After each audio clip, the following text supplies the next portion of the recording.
Tema octavo sobre la filosofía. Recordamos que estamos en este curso de la escuela Agnus Dei y en el primer tema que trata de o versa sobre la introducción a la filosofía. En este octavo tema vamos a entrar de lleno a qué es la filosofía.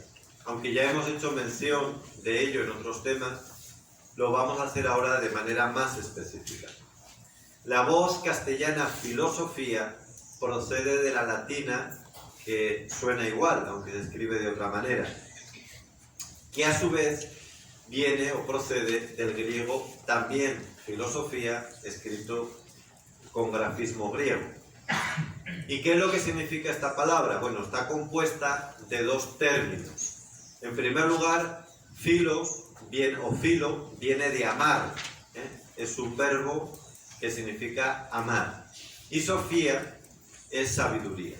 Por lo tanto, la filosofía etimológicamente es el amor o la tendencia a la sabiduría. Parece que fue el filósofo griego Heráclito, antes de Sócrates, uno de los presocráticos, quien por primera vez empleó el término filósofos. Y también hay una venerable tradición que atribuye a Pitágoras la invención de este vocablo. Según esta tradición, que sobre todo nos lo han transmitido Cicerón y Diógenes Laercio, Pitágoras, cuando se le preguntó cuál era su oficio, respondió que él no sabía ningún arte, sino que era simplemente filósofo. Y cuando le dijeron, ajá, pero ¿y qué es ser filósofo? Pues él lo comparó con estos deportes de las Olimpiadas. Y dice, mira, cuando uno va a las Olimpiadas a ver cualquier deporte, pues hay distintas formas de estar allí. Hay unos que van por negocio, porque van a vender entradas o souvenirs o comida, etc. Otros participan, son jugadores del deporte, deportistas. Y los menos van por el puro placer de ver el espectáculo. Pues yo soy de esos. El filósofo, por lo tanto, es el que no tiene ningún interés, ni crematístico, ni de poder, ni práctico. Por eso les decía, la filosofía no tiene un interés inmediato en lo práctico. A mediano y largo plazo es lo más práctico que hay, junto con la teología. Por eso decía Guillermo Rovirosa que no hay nada más práctico y concreto que una buena base teológica, que una buena teoría, decía él. Pero en este sentido, Pitágoras, cuando le preguntaron, pues decía, mira, yo soy de los que van por el puro placer de ver. Eso es el filósofo, el que no tiene otro interés más que el pensar, el adquirir la alegría del razonar, del preguntarse el por qué.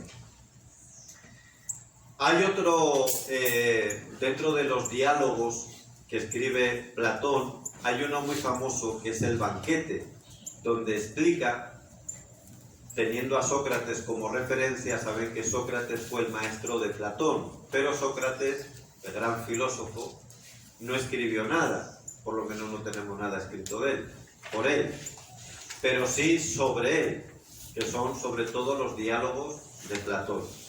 Y en uno de ellos, el Banquete, Platón explica cuál es el origen del amor. Y dice que el amor es hijo de Poros y de Penia. ¿Quién es Poros? Poros es la abundancia y Penia la escasez o la penuria.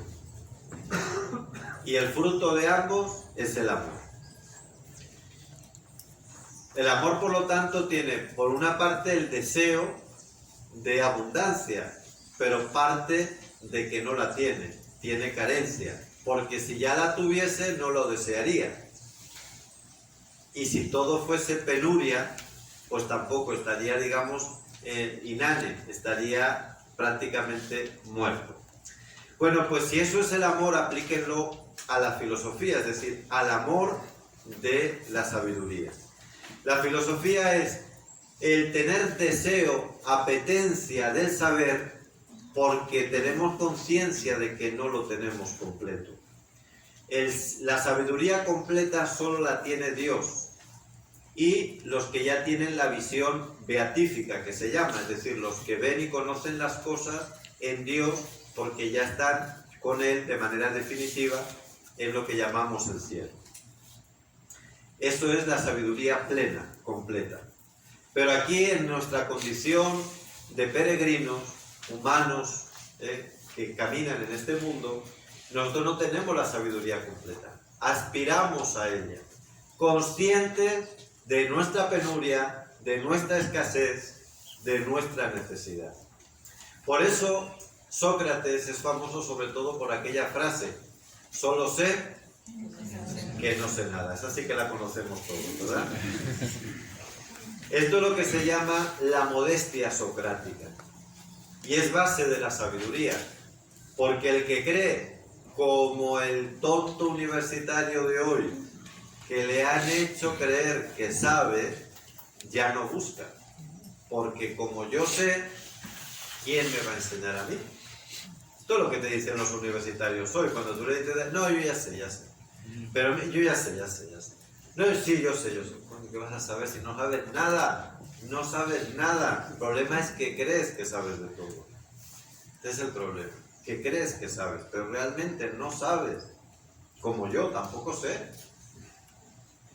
Por eso, el que verdaderamente avanza en el conocimiento de la sabiduría es el que, como Sócrates, reconoce que desea, pero que no tiene. Esa es la base, como les digo, amigos, para hacer una verdadera sabiduría. Es una tensión.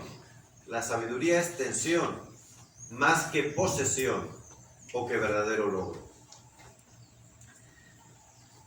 Dicho esto, también tenemos que tener claro que ahora vamos a una definición, digamos, un poquito más conceptual. Hemos dicho la definición etimológica.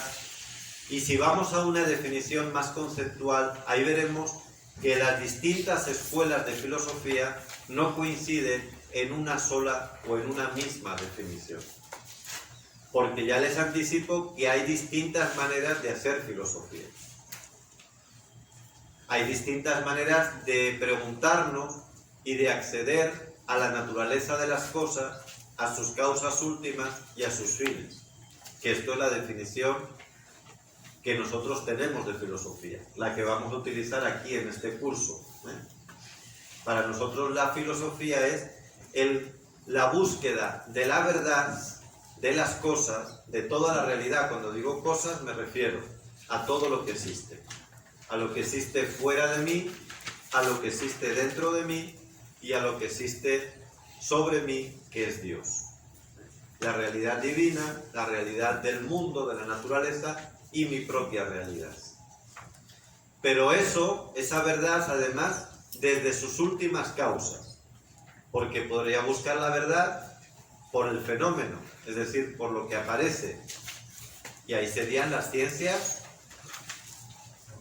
naturales.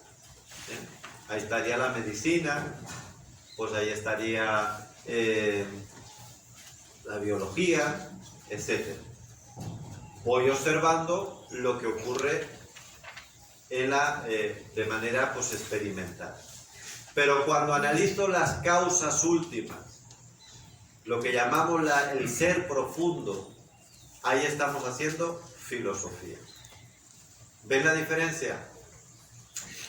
Pero lamentablemente no todas las escuelas y todas las corrientes filosóficas están de acuerdo en esto. Y lo tenemos que saber, porque luego vamos a ver algunas de estas corrientes y tenemos que estar claros que no todos van a estar de acuerdo en esto. Veamos pues cuál es la diferencia entre la filosofía y otras maneras de conocer la realidad. En primer lugar, para acceder a la realidad tenemos que saber que hay distintos caminos. Uno de ellos, el más primitivo de todos, es el acceso mitológico o mítico, da igual. En este punto nos da igual una palabra u otra. ¿Cuál es el acceso mitológico o mítico? Es renunciar a encontrar una explicación racional a las cosas y adjudicar la razón de ser de las cosas y de su funcionamiento a causas desconocidas.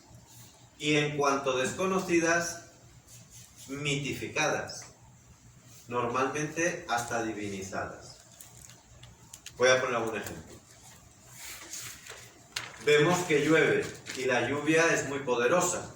Es capaz, pues, tanto de alimentarnos, en el sentido de que, pues, podemos beber, hace fértil la naturaleza, pero también destruirnos. Entonces, ¿cómo yo entiendo la naturaleza de la lluvia? Es una de las primeras preguntas que se hicieron nuestros antepasados, los primeros humanos. ¿Quién dice la lluvia? Dice la noche y el día, dice los vientos. Lo primero que el ser humano tuvo que enfrentarse. Entonces, la primera respuesta del ser humano, por los vestigios que tenemos, por lo que nos han dejado en las cuevas, en las pinturas, en los artilugios que ellos labraban, la primera respuesta es que no sabían por qué llovía. Que había ahí una fuerza, una energía para ellos desconocida y que normalmente la divinizaban. Y por eso existía el dios del agua, o el dios del trueno, o el dios de la noche, el dios sol, la diosa luna. Lo que les llamaba la atención, lo que desconocían, tendían a mitificarlo, a convertirlo en una fuerza suprema, superior a ellos mismos, y que por lo tanto tenían que prestarle sumisión. Tenían que postrarse ante ellos. Este es el origen del mito, de la mitología. Y claro, eso convierte al hombre en ser inferior de esas realidades naturales. Y por eso se convierte en adorador de la naturaleza y en esclavo también de la naturaleza. La filosofía es el acceso racional y la respuesta racional a esas mismas preguntas. En vez de decir no existe un Dios que hace llover, o bueno, eso sí que eso es racional, perdón, lo he explicado mal. El agua que cae es Dios y yo tengo que adorar esa agua porque si no me puede inundar y me puede perjudicar. Eso es el mito. Pues empieza un momento dado en la humanidad, que es el siglo VII antes de Cristo, según los vestigios, repito otra vez, según lo que tenemos por los escritos, donde de una manera ya sistemática, de una manera, porque antes también había habido gente que había dado respuestas pero aisladas, pero de una manera sistemática y ya, digamos, formal, empiezan a responder a esas preguntas pero de una manera racional. Oye, cuidado, ¿cómo queda que el agua es Dios? No, aquí hay otro origen. Mira, resulta que aquí había un charco, se evaporó y yo después vi, bueno, no es tan fácil, ¿no? Pero por simplificarlo, eso se formó una nube y de ahí ha venido el agua. Por lo tanto, de repente aquí hay un proceso natural. Ese razonamiento es lo que se llama la filosofía, donde ya no se buscan causas naturales y míticas, sino racionales. Y así nace la filosofía, cuando el hombre renuncia a la explicación mítica para buscar la explicación racional. Pero siempre sobre preguntas últimas, siempre sobre las causas y los fines. Bueno, pues lo dejamos aquí y en el siguiente tema pues vamos a profundizar cómo se da esto, cómo se da este proceso históricamente y sobre todo qué diferencia hay con otros conocimientos que están vinculados a la filosofía.